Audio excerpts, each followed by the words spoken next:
Mediterranean, and in front of me is Egypt and the mouth of the Nile.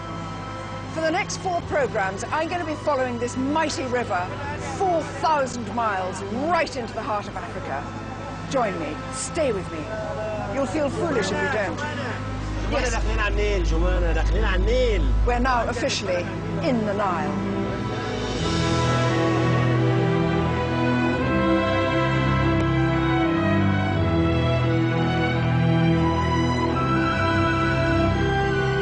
This is just the beginning of one of the most remarkable journeys I've ever made.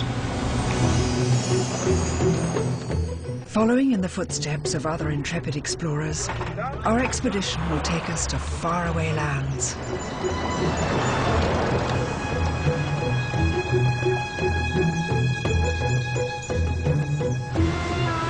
Spectacular scenery. Ooh. Extraordinary people. Oy. Yes! The adventure of a lifetime.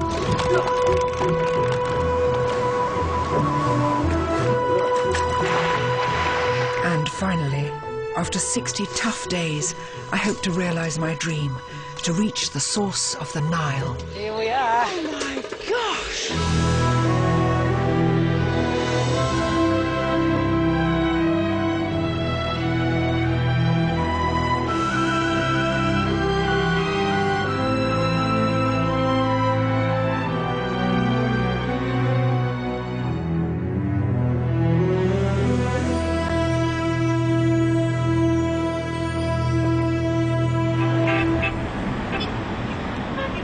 I'm starting in Alexandria, one of the most famous cities of the ancient world. It's played host to history's A-list, founded by Alexander the Great, home of Cleopatra, Egypt's last queen, conquered by Napoleon, and visited by Churchill. So here is this extraordinary continent of Africa. As an army brat, we used to travel out to the Far East and back by ship, and we always came here past Aden, up through the Red Sea, take on a pilot, cross through the Suez Canal. I used to look out to the left and just wonder, knowing that was Egypt, knowing that was Africa, knowing that that was the Nile, which of course you couldn't see.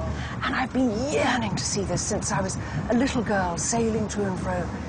And we're going to be following this colossal river, not only through Egypt, because people say, you're going on the Nile, how lovely, you'll see Egypt. And you go, Egypt isn't the half of it, it isn't the quarter of it.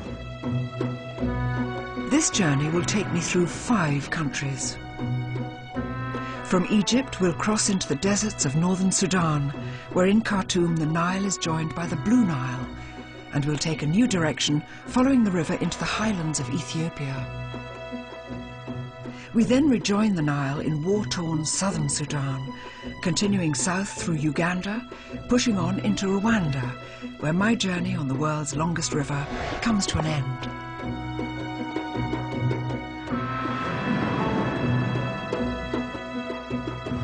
It's an unbelievable journey we're going to be making, and we're just up here. That's just the beginning of this 4,000-mile trip. And our first stop is Cairo.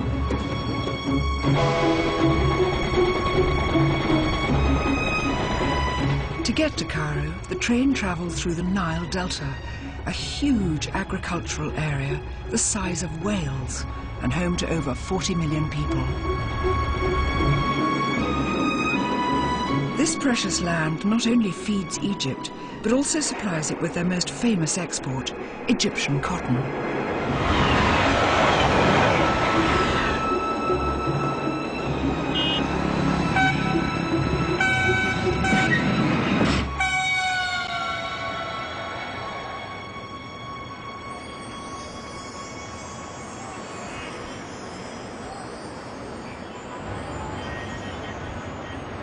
The Nile in Cairo is crisscrossed with bridges. It's so lovely because each time you get on one, which we're just about to now, you look down and see those fabulous waters.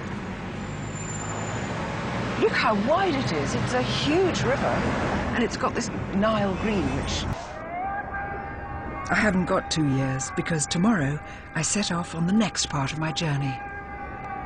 But you can't leave Cairo without seeing the pyramids.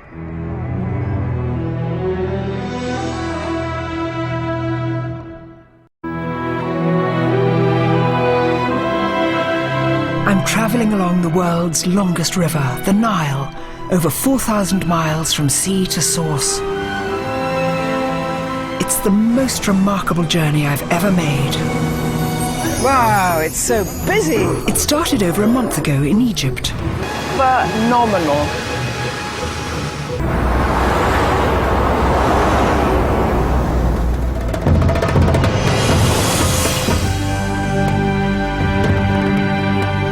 This is Sudan, Africa's largest country, and the halfway mark of this tremendous adventure.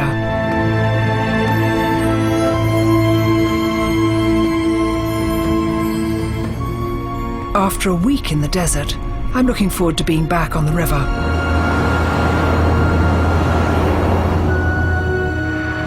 For the last 2,000 miles, I've travelled through Egypt and the deserts of northern Sudan. But there is still southern Sudan, Uganda, across Lake Victoria and into Rwanda in order to reach my destination. But first Khartoum, where the Nile is joined by the Blue Nile, which flows down from the highlands of Ethiopia.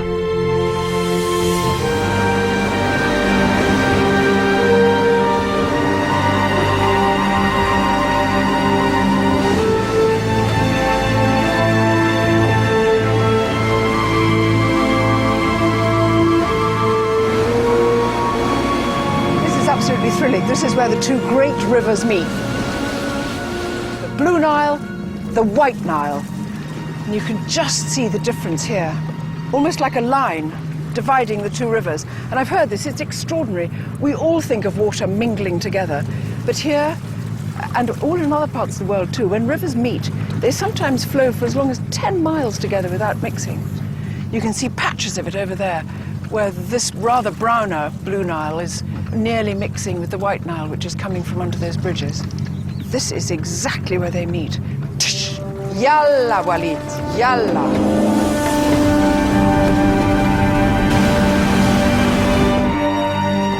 Khartoum's position on the confluence of these two rivers turned it into a rich trading centre for slavery, gold and ivory.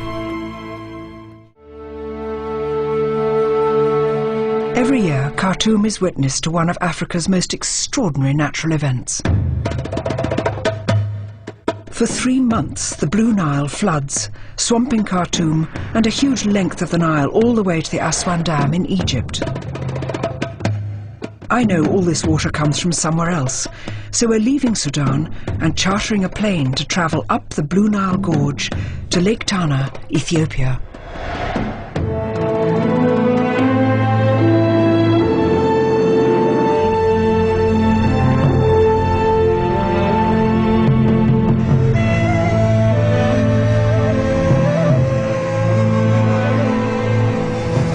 Tell me, Captain, is that the Blue Nile down there? Down there, yeah. Oh,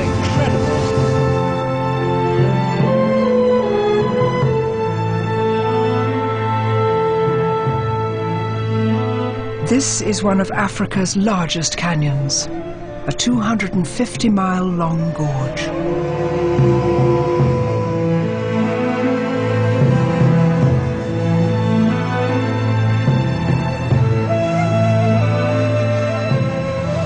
Absolutely thrilling. We are now flying over the deep, deep gorges, and at the bottom of it, the Blue Nile. I've got to say, it doesn't look blue at all. It looks the kind of colour of vanilla fudge or something.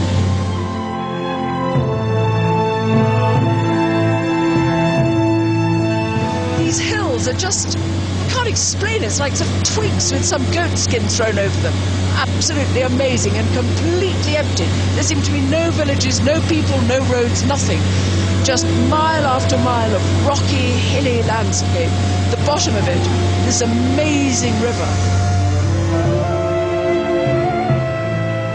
This gorge has been hewn by the colossal amount of water that thunders through here during the flood.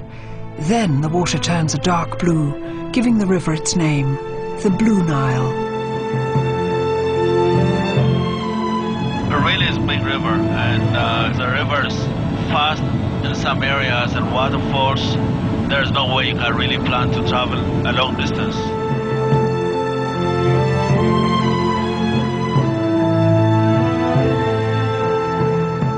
From this height, it's difficult to see, but treacherous rapids make travelling on the river extremely dangerous. In fact, so wild is the water that the first descent of the Blue Nile was only accomplished as recently as 1968.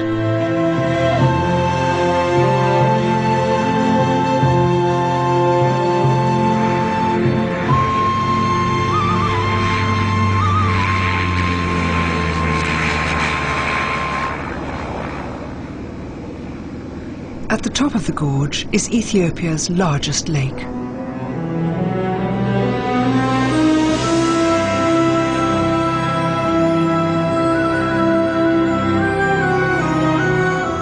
"60 rivers pour down the mountainsides into Lake Tana. The ancient Egyptians came here, intent on discovering the source of the flood which gave life every year to their barren deserts.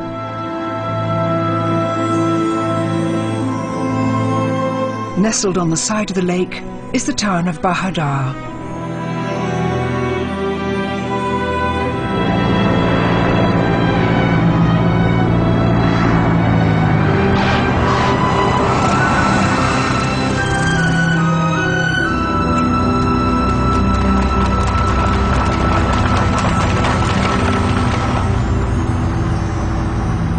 The ancient Greeks claimed to have named Ethiopia, which in their language meant of burnt face. However, I much prefer the local legend that says Ethiopia was named after Noah's great-grandson, Ethiopis. The country is full of surprises. Its culture is one of Africa's oldest and most diverse, with influences from the ancient Egyptians and Arabia. It has its own alphabet and language called Amharic, spoken nowhere else. And it even has its own calendar, putting it 7 years behind the rest of the Western world. Their culinary treat is a sort of pancake. Known as injera, this is Ethiopia's national dish. The only thing about these injera pancakes is that they have a sort of look of tripe about them, which can put you off, particularly when they come rolled up like wet flannels, like something you'd sort of cleaned the floor with and hadn't wrung out. You don't eat them hot like we eat pancakes hot. You let them cool down. Again, something which to our palate might go, what a shame, I'd have loved it hot with maybe some thick cream and honey. But no. You can eat injera with pickles and spices, or in my case, I've gone for potato stew. Thank you. Amaseganalo. Thank you in Amharic is amaseganalo, and it's a really hard word to remember, and we keep forgetting it. And this is what you do. You tear off a little piece like this, like that. You can sort of almost see through it. Absolutely beautiful. And then you pick up a piece of this lovely potato, like that. Put it in your mouth, trying to look a bit nicer than that. Injera has a sour, nutty taste, but actually it melts in the mouth. It does look a bit like tripe, sort of smooth on one side, but that very sort of aerated holy bit on this side.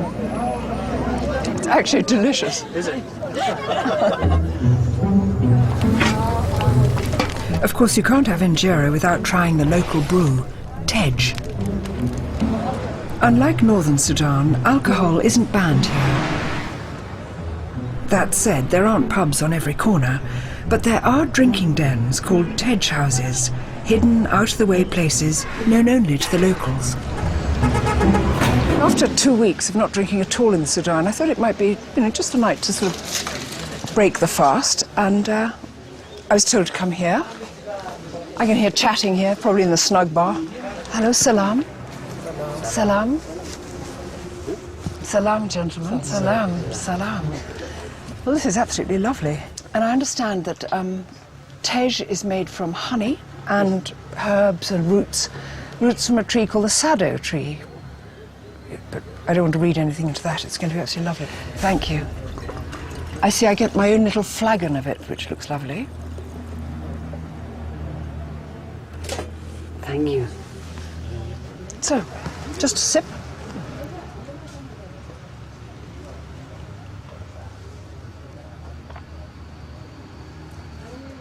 Gosh, it's delicious. It's at once rather sour and rather sweet, and rather potent. The chicken's just come in to join us. Hello, little one. You come for some tej, have you? Drink of tej. So do you touch our tej?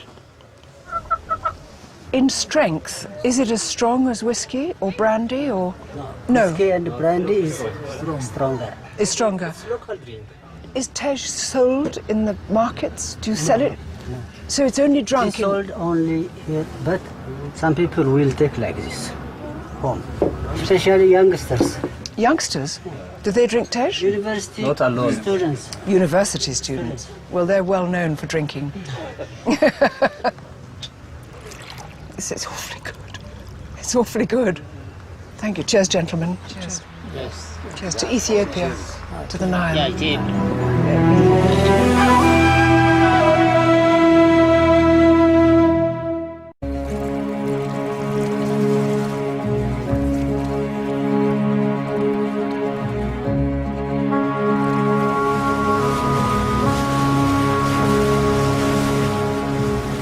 This is Lake Tana, Ethiopia, what the ancient Egyptians and Greeks believed to be the source of the Blue Nile.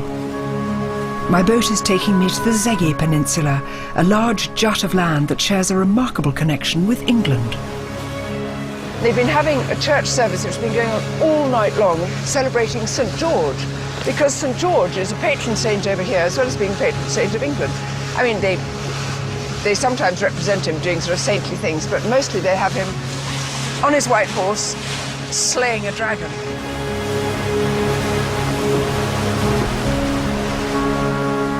Today, about half of all Ethiopians follow Christianity, a religion that's been here for 1700 years.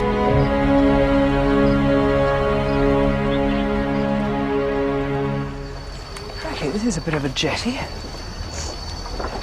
We're going to complete this later, obviously, when just patched it out just to show you roughly how the drive's going to be.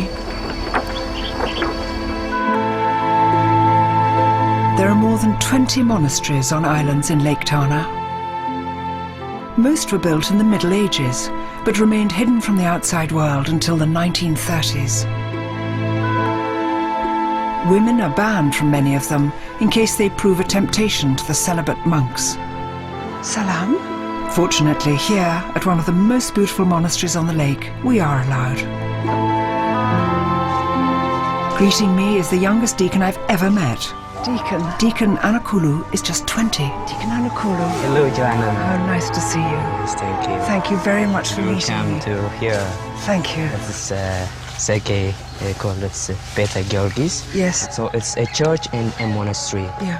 So this church is the 14th century 14th church. century. Yes, the first one Yes. in this peninsula, and the oldest one. He's the patron saint of Ethiopia. Ethiopia. And also me. And you. Yes. The biggest miracles are killing the dragons. Killing the dragon. Killing the dragons. Yes. St. George was a Roman priest beheaded for his Christian faith. His is just one of the many extraordinary murals in this church.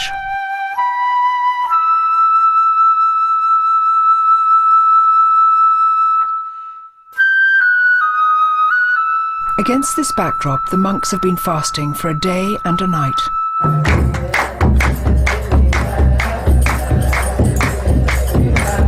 It's a ceremony that takes place every month to honor their saint.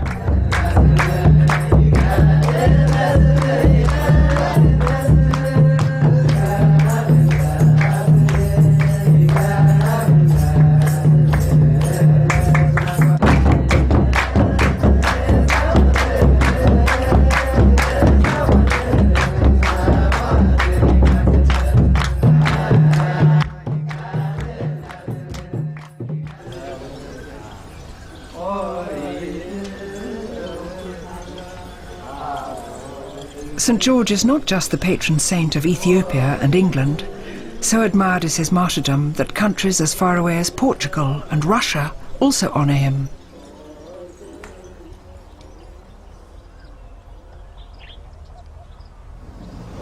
Well, that was lovely. And being English and wanting to celebrate the bond between Ethiopia and England and our shared patron saint, St. George, I just did, well, it's just the regular thing to do. Celebrate him in St. George's beer.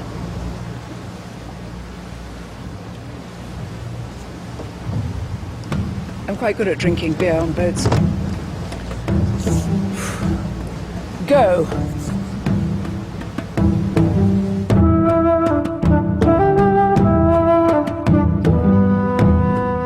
The Blue Nile most certainly flows out from Lake Tana, but the official source of the Blue Nile is at a small spring to the southwest of the lake.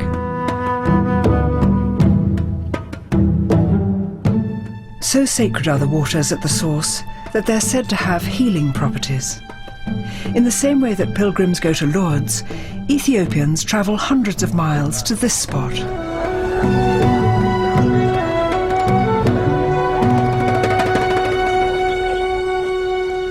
Welcome to Gish Abbey Church, the source of Blue Nile. So I've arrived here. They've drawn a mountain. We're not exactly on a mountain, but we're in a sort of alpine pasture. It says the treatment of the majority, which could be me, and I think they do exorcisms here too. Now, it's a tradition here to buy a water container and to go down and to get a little bit of Nile water and to be blessed. And so I'm going to buy one of these water containers. Hello? Hello? Can I have one of these? Yes, you can buy. I can buy. Yes. May I have a blue one? Yes. Yes? Is this the church down there? That's possible. Yeah. And when I go, I take my can? Yes. If you wanted to fetch a holy water from the church, Yeah. I can help you and bring it, if you want that. Well, I do want that. Will you come with me? Thank you. Do many people come here to be blessed? Yes, they believe this is the holy water. When so many Ethiopian people that come here, they become treatment food. Yes. So you do believe it has healing properties? Do you believe that? Yes, I believe that. Do you? Have you seen people getting better? Yes, since I am Christian, Yes. I will believe that's the holy water. Right, I see. My new friend introduces me to the priest, Father Piranu. Great. Hello, Father. He first came here because he had malaria and wanted to be cured by the waters.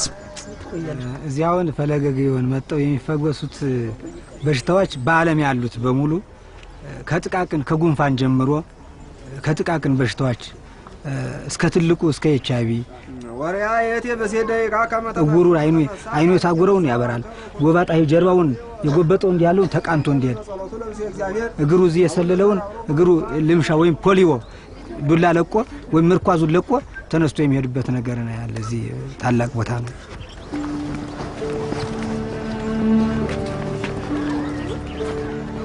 Father Piranu takes me down to the source. Is this the holy water down here? I'm told that here the Blue Nile bubbles up through a spring. Surprisingly though, when we get there, it's hidden from view in a tin shed. So I can sort of hear water, so it's there. There's a little small stream down there. We're not allowed inside. There are pilgrims who strip naked to cleanse themselves in the Nile water. So a man kindly offers to fill my container for me.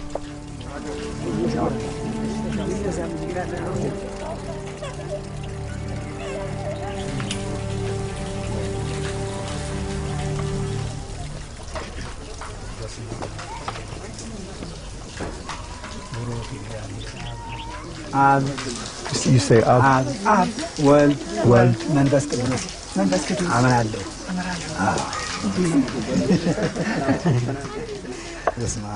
Then, as well as giving a blessing, Father Piranu unexpectedly decides to baptize me.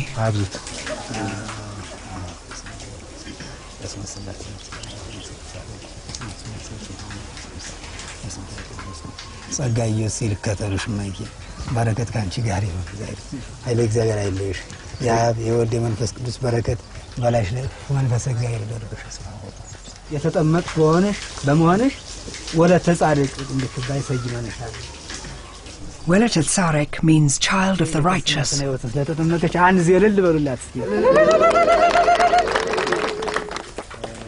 that was absolutely lovely.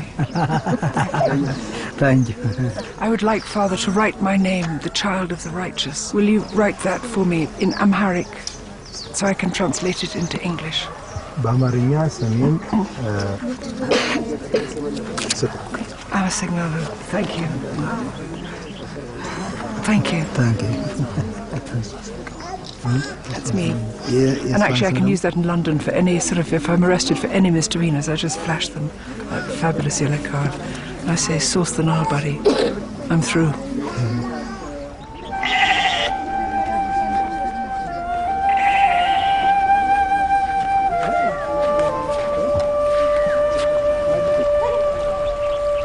I wonder if...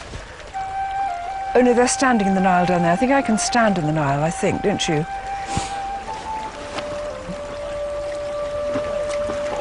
So here we are. Blue Nile. It's just so extraordinary. Just a little humble stream. Could be in Surrey.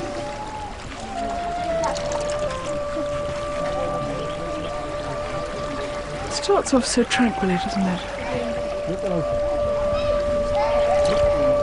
This stream is the official source, but it isn't responsible for the flood which has taken place every year since time began.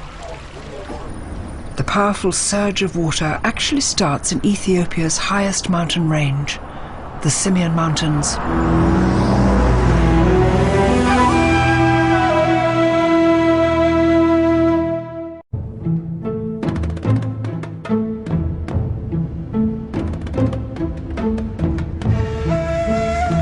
Once a year, the Blue Nile floods, swamping everything downstream as far as Egypt. The water comes from high up in the Simien Mountains, and that's where I shall go next, once we've been through the car wash, Ethiopian style. Well, if you've got the Nile on your doorstep, you might still use it, don't you think? Okay, do I shut my windows? Definitely.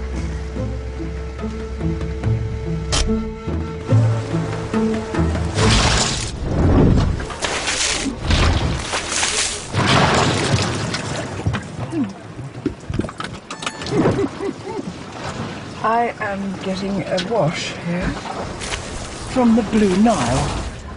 It's refreshing. I was a bit hot anyway. You're using omo? Soap, sponge. Soap, yeah. Yeah. That's very nice, isn't it? Yeah, it's good. Because the water is clean. Yeah. Do you usually stay in the car or do you get out? No, you have to stay in. I will stay in the car Yeah. because I have to drive it out. Of course you do. And then, otherwise, Otherwise we just run backwards in the river. Backward, Goodbye. Quite hot in this car, isn't it?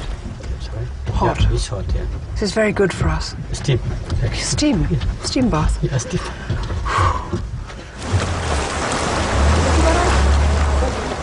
I love Ethiopia. Okay, let's go. God, what a clean car and a wet seat. That's heaven.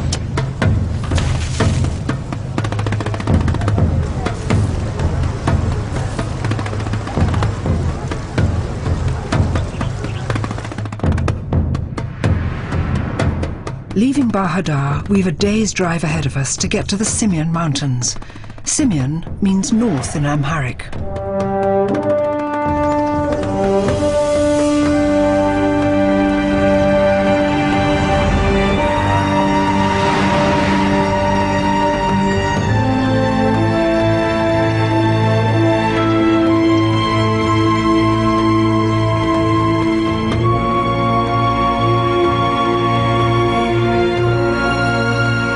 The Greek philosopher Homer believed these mountains to be the playground of the gods who would come here and play chess on their days off.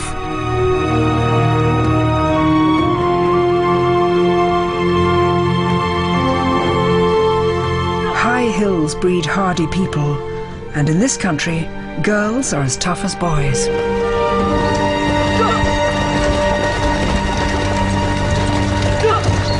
I've heard so much about them. These are the Simien girl runners. And they just train here on these mountain roads. before school. All of them have to go to school still. Most of them are farmers' daughters, country girls. And they just spend all their time training. It's unbelievable. They haven't got brilliant footwear. They haven't got the correct garb.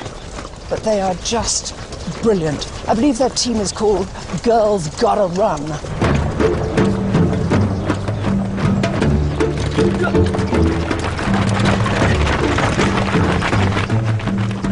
In the last 10 years, Ethiopia has dominated the medals board in long and medium distance running events.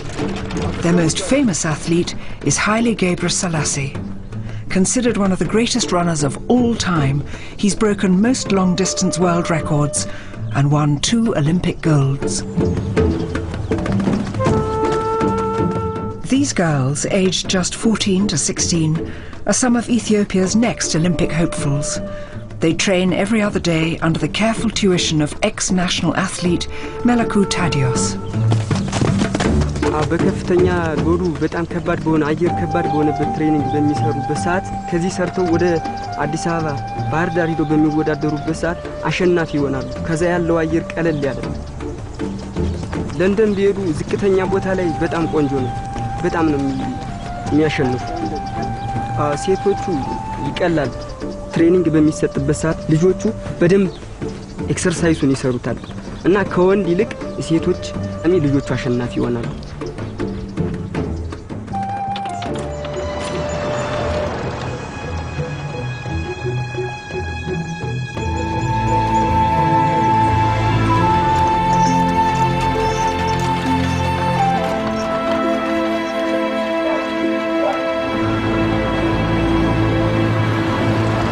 Before leaving Ethiopia, I travel higher up into the Simien Mountains.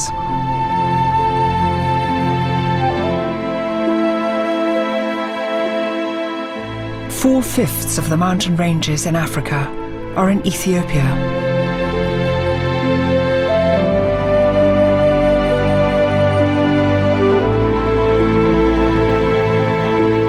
The Simien Mountains are home to these beautiful baboons.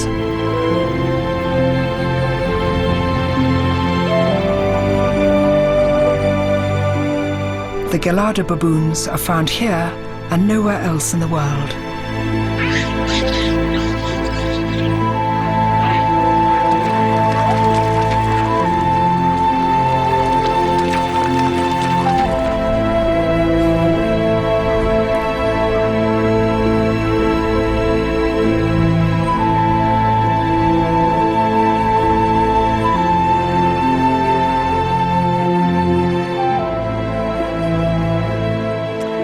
This is the most extraordinary country I've ever been to. Nowhere gives any clue of what it's like. I've been to Eritrea before in the north, I've been to Sudan in the west, I've been to Kenya in the south, and I've sailed up and down the Red Sea, and none of them gives the faintest inkling of what happens here in Ethiopia. It is absolutely staggering, filled with Alps and meadows and jagged mountains. It looks as though they've been made by children and just glued in.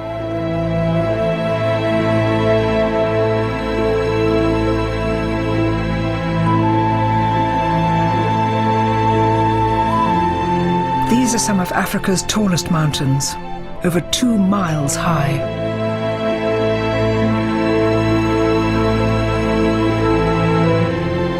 It might not look like it in this beautiful evening sunshine, but when it rains on these mountains, the water goes dashing down in streams and rivulets into much larger rivers, which feed into the Blue Nile. This is the engine room of the Nile. This is where the great flood is propelled from. It's staggering to stand here. It goes for miles and miles and miles. Astonishing place. And I've got to leave Ethiopia now. It pretty much breaks my heart.